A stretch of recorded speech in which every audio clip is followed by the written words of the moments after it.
So we just had one of the biggest days in the transfer portal so far, and there have been a ton of new commitments, and even one of the best players in all of college basketball has now entered the transfer portal. So in today's video, I'm going to be breaking down all the latest news and notes around the portal, so let's jump into it. And I wanted to start with some of the new players that have entered the portal, and first up we got Allen Graves from Santa Clara, and he has entered the portal with a do not contact tag, while also declaring for the NBA draft and maintaining his college eligibility. Last season, Graves was one of the best freshmen in all of college basketball and immediately becomes one of my top players in the transfer portal right now. And as a freshman, he averaged 12 points, 6.5 rebounds, 2 assists, and earned WCC Freshman of the Year honors and WCC Sixth Man of the Year honors, and helped lead Santa Clara to the NCAA tournament. And Graves is a highly skilled forward that has really good strength and has shown the ability to stretch the floor and shoot it from deep. This past season, he shot 51% from the field and over 41% from three with the Broncos. And right now, it's been mentioned to watch Duke and LSU as potential places that he could end up next season. There are going to be a ton of high major programs that are going to be trying to recruit Graves. But another freshman that has entered the transfer portal is Arizona forward Dwayne Aristode. And although the numbers don't jump off the page, Aristode was a huge part of this Arizona Wildcats squad this past season. He averaged 4 points, nearly 2 rebounds, and just less than an assist per game for this Arizona team that reached the Final Four and was one of the best teams in all of college basketball. And in the time that he did play, there was a lot of upside to be seen, as he has a nice 6'8 frame, really good three-point shooting, and has the gifts to be a great wing in college basketball next season, and he's going to draw a lot of high major interest. And in his recruitment, he chose Arizona over Duke, USC, and Michigan State. So those are all teams that I'm looking at as maybe being interested in going after Aristode once again. But I think with a bigger opportunity next season, he truly is going to have a breakout sophomore year. And another Final Four team in UConn also lost a really good freshman of their own, and that's because Eric Reibe has announced that he's entered the transfer portal and will not be with the Huskies next season. And this one comes as a big surprise to me because I truly thought Eric Reibe was going to slot into the starting spot there at the center position after Taurus Reed is now out of UConn. But in his lone season with UConn, he showed a lot of flashes. The 7'1 center averaged 6 points, over 3 rebounds, and nearly a block per game. And his best performance was a 15-point game against Arizona in the regular season. And as I mentioned, Reibe truly was set to get a larger role next year with the Huskies, but that no longer seems to be the case. But with how really good big men are really coveted in the portal, he should be another one of them. And there's already been mentions that he's received some early interest from Kentucky, Indiana, and BYU. But because he just entered the portal, I would expect that more schools are going to emerge as contenders for Reibe next season. And then the last player that I want to mention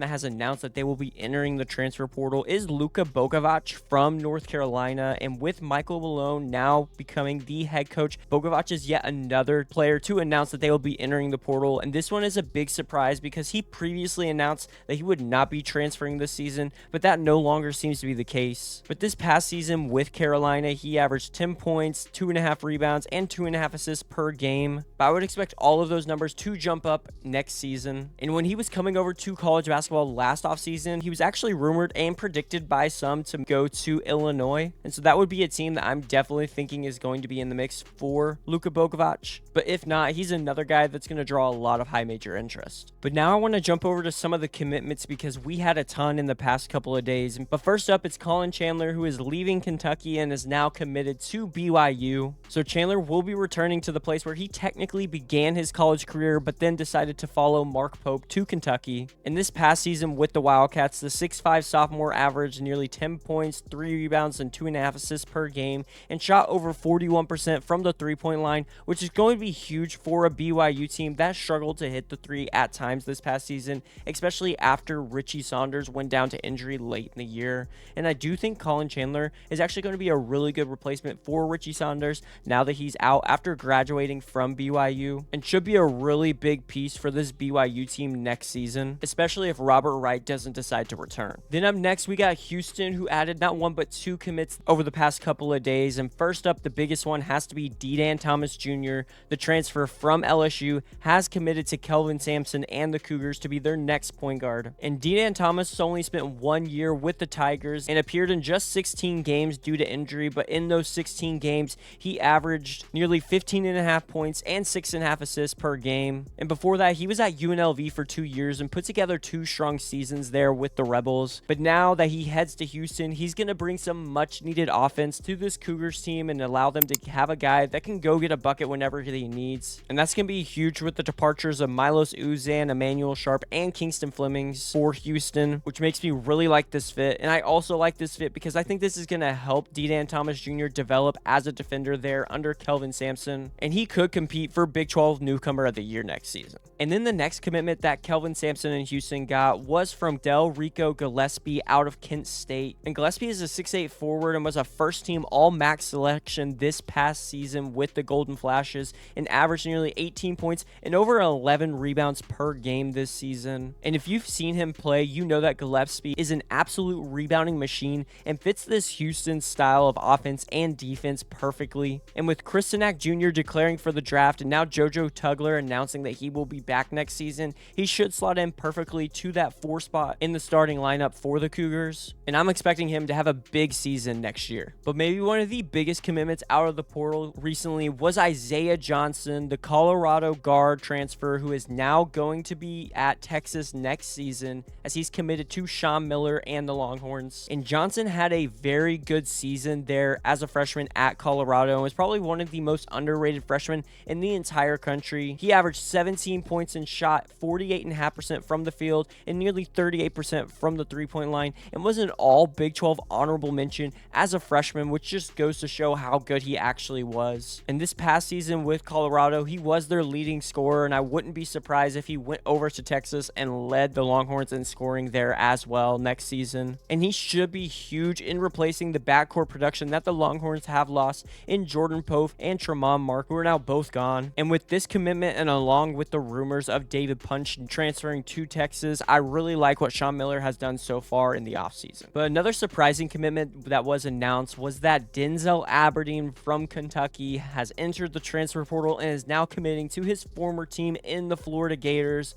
although he doesn't have any eligibility left. But Aberdeen is applying for a waiver for his 5th season of eligibility, and his biggest case that he played in only 12 games as a freshman at Florida, where he only saw roughly 3.5 minutes per game in those 12. And if that waiver is granted, this is going to be huge for Florida, as this is going to help them replace the production that they're losing with Xavier and Lee going off and graduating, and it should form a really good backcourt of Denzel Aberdeen and Boogie Fland. In this past season, Denzel Aberdeen probably had the best year of his career because the 6'5 guard averaged 13.5 points per game last season with the Wildcats. And as I mentioned, if he gets that waiver, he's now going to be reunited with Todd Golden and the Florida Gators. And 2 years ago, he was a huge part of this Florida team going on to win the national championship. And if they get a lot of the players back that I think they will, I think Florida is set to be another contender next season. Another commitment that we got was PJ Haggerty from Kansas State has now committed to Bucky McMillan and Texas A&M, and this one came out of nowhere because all of the predictions were saying that he was going to end up with Will Wade there at LSU, but Texas A&M reportedly threw him a lot of money, and he's going to be returning to the state of Texas where he played his high school basketball. But Haggerty was one of the top available players in the portal, and that's because he was one of the best scorers in all of college basketball last season. With Kansas State, he averaged a career-high 23.5 points in 31 games with the Wildcats, and now at Texas A&M, it's going to be his 5th school in 5 straight seasons. But I do think this is a really good fit for both Texas A&M and PJ Haggerty, because Haggerty should benefit from the up-tempo style of play that we see with Buckyball there at Texas A&M, and he gives the Aggies a weapon of someone that can go get a bucket whenever they need, which is something at times I thought that Texas A&M was really missing last season. But another Texas school got a big commitment, and that's Baylor, who got the commitment from Liberty guard Brett Decker Jr. And if you've heard about Brett Decker Jr., you know he is one of the best three-point shooters in all of college basketball. And I think this is a really good pickup from Scott Drew and the Bears, and something that they were lacking at times this past season. The 6'3 sophomore guard averaged 17 points this season, which led a good Liberty team in scoring. But the biggest thing for me is that he shot 47% from 3, which was ranked 2nd in the nation, only behind Milan Momcilovic at Iowa State. And I think this is a really underrated pickup that some people haven't even gone over, but I wouldn't be surprised if Brett Decker Jr. became one of the best guards in all of the Big 12 next season, and I think he's going to help Baylor tremendously. Tennessee went out and got them another transfer, and this time it's Dai Dai Ames from Cal, and it looks like he's going to be this season's replacement of Jacoby Gillespie. Ames is a 6'2 junior, and this past season he averaged nearly 17 points per game and earned all ACC third-team honors, and he's a high-scoring guard who can get downhill, pull up from the mid-range,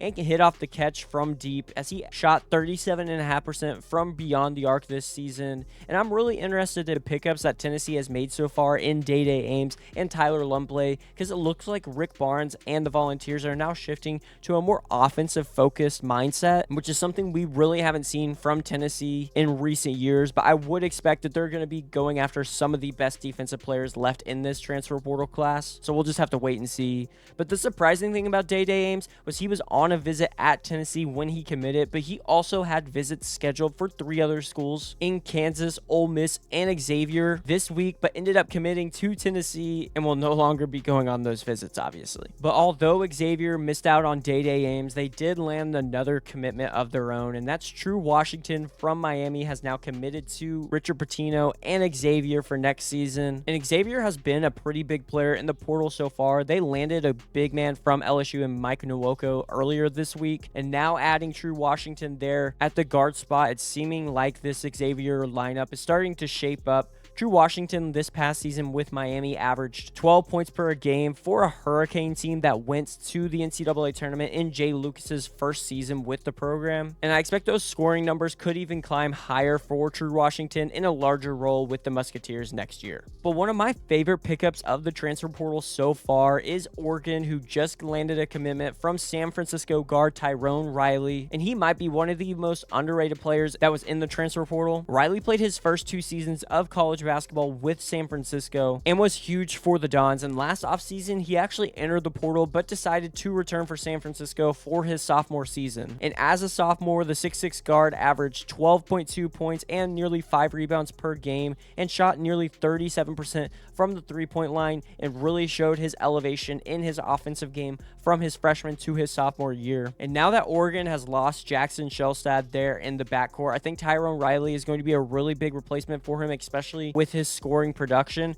and should be a centerpiece for this Ducks team next season. And then I have to mention Iowa State, who had 4 commitments over the weekend and is now looking like probably the #1 transfer class in the country at this moment. TJ Altenberger and the Cyclones landed commitments from Northwestern forward Trey Singleton, Bradley guard Jaquan Johnson, who was the Missouri Valley Conference Defensive Player of the Year, Leon Bond III from Northern Iowa, and Taj Manning from Kansas State. And every single one of these guys just looks like an Iowa State player, and I think they're all going to be great for TJ Altenberger next season, and is really going to help the losses of Taman Lipsey, Joshua Jefferson, Blake Buchanan, and more than likely Milan Momcilovic. And so far, Iowa State seems to be having the most efficient portal cycle, as they had 5 visits over the weekend, and 4 of those, as I just mentioned, all committed to Iowa State and look like they're going to be one of the better teams in the Big 12 once again next year. And then finally, I wanted to give some updates on some of the biggest names in the transfer portal and where their recruitment currently at. And let's start with John Blackwell III, the transfer guard from Wisconsin, who is one of the best guards in the portal as of now. And it was reported that Blackwell actually cut his list to 6 schools in Alabama, Arizona, Duke, Illinois,